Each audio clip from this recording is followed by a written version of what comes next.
रस्त्याची दुरावस्था पाहिली आणि माहिती अधिकाराचा अर्ज दिला.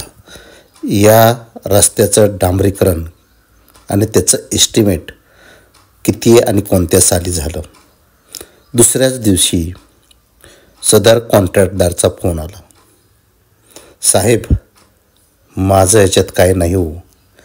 डेप्युटी इंजिनियरने 5% घेतले, स्थानिक आमदाराने 5% घेतले, ज्युनियर इंजिनियरने 5%, एक्झिक्युटिव्ह इंजिनियरने 5%, अकाउंटंटने 2%, क्वालिटी चेक इंजिनियरने 2%, ट्रेझरी ऑफिसरने 1%, GST साहेब मी 18%, रॉयल्टी 5%, मजूर सोसायटीचं रजिस्ट्रेशनसाठी 2% आणि साहेब व्याजानं पैसे काढले त्याला 10% दिलं.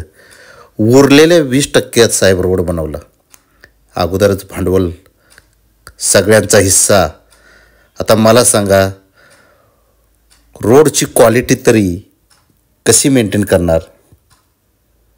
यामध्ये पत्रकारांना पाकिट दिलं नाही म्हणून पत्रकार नाराज. टायर कंपन्या आमच्यावर खुश आहेत, पण नाराज तुम्ही मंडळी आहे. सांगा मला मी काय करू.